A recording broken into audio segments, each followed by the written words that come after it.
On a déjà vu, Stéphane Rosès, un débat sans vote, une loi qui passe sans vote, avec un recours au 49.3, 2 fois de suite pour le même texte. 2 fois de suite, je ne sais plus, mais ce qui n'est pas commun, c'est que le 49.3 soit annoncé dès le départ. Mais ça correspond sans doute que la prise du Premier ministre dans cette décision est importante. Finalement, on le sent, le président de la République, qui est un joueur de Go, avait construit tous les éléments pour pouvoir rassembler sa majorité, le Parti socialiste, le Congrès.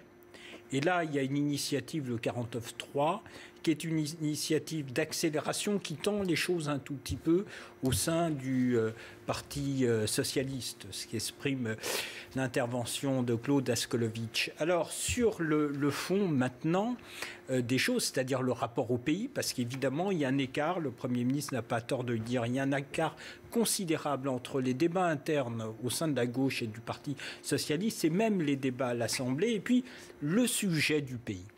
Sinon, on ne comprend pas que 60% des Français soient d'accord avec cette loi Macron et à la fois, dès qu'il s'agit du modèle social, s'interrogent sur sa pérennité. Comment se fait-il que les Français, très majoritairement, soient d'accord avec cette loi Macron? Eh bien, c'est que justement, y compris dans l'électorat de gauche, le sujet n'est pas est-ce qu'on est plus ou moins bienveillant avec les entreprises?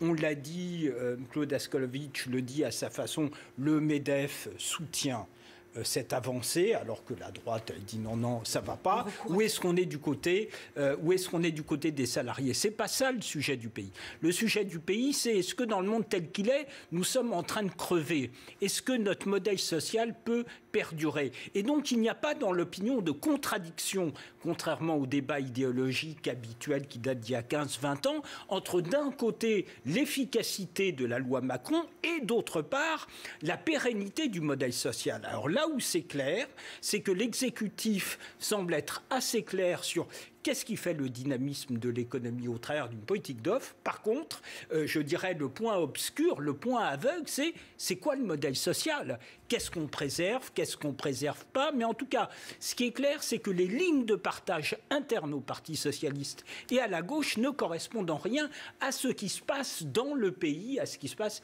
y compris dans l'électorat de gauche, d'où le soutien majoritaire du pays et d'une moitié de l'électorat de gauche à la loi Macron.